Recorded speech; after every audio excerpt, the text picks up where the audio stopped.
This story is brought to you by CNBC. House Speaker Nancy Pelosi and Treasury Secretary Steven Mnuchin will try to scrape together a coronavirus stimulus deal Thursday as more trouble spots emerge in the U.S. economic recovery. The pair spoke by phone for about 50 minutes Thursday afternoon and plan to talk again later in the day, Pelosi's spokesman Drew Hamill said.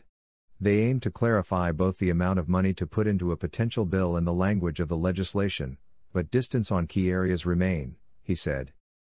After Pelosi and Mnuchin met in person Wednesday but did not reach a deal on a fifth coronavirus relief package, they said they would continue negotiations toward an agreement. The House, which had aimed to pass a $2.2 trillion Democratic bill Wednesday night, delayed a vote until at least Thursday to allow more time for Pelosi and Mnuchin to hash out a bipartisan plan that could get through both chambers of Congress.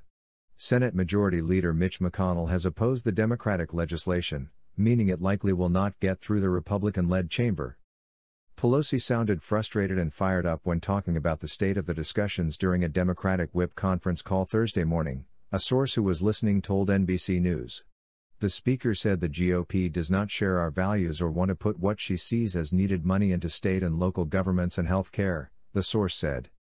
During the meeting Wednesday, Mnuchin offered a $1.6 trillion proposal, up from the $1.3 trillion the White House had embraced, according to NBC News.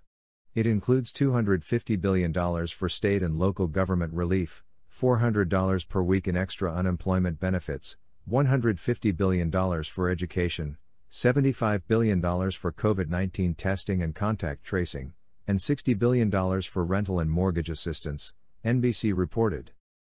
Speaking to reporters Thursday before she talked to Mnuchin, Pelosi said she is hoping the House will vote on its stimulus bill Thursday. While she acknowledged Democrats and Republicans are way off on issues including state and municipal aid, the speaker did not rule out the possibility of an agreement. Hopefully we can find our common ground on this and do so soon, she said.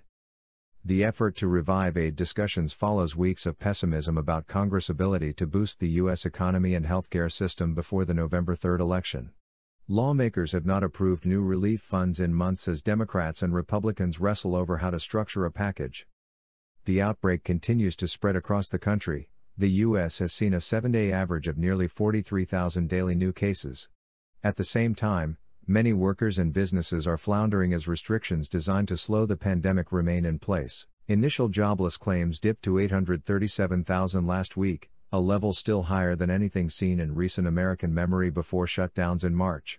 At the same time, American Airlines and United Airlines will start to furlough more than 32,000 workers combined as they seek federal aid. Any stimulus deal is expected to include $25 billion to help airlines cover payroll costs.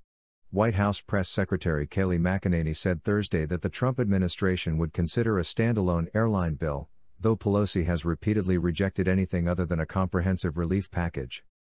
Companies such as Disney and Royal Dutch Shell also announced plans to lay off employees this week.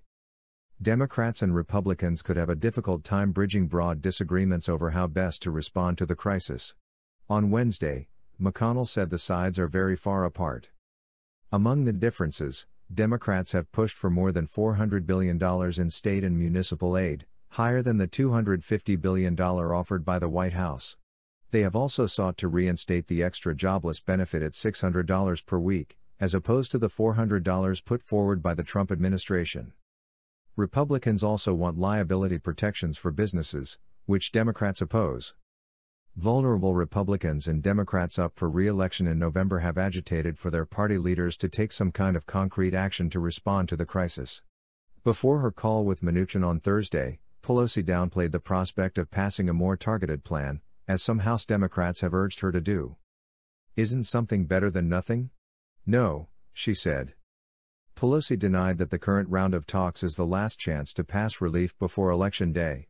She was asked what underpins her optimism about reaching a deal despite the signs that Democrats and Republicans remain far from an accord. Because of the needs of the American people.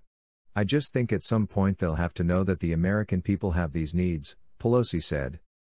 Please be sure to like, share and subscribe. Also, please visit littlebluepiggy.com for more financial literacy and information.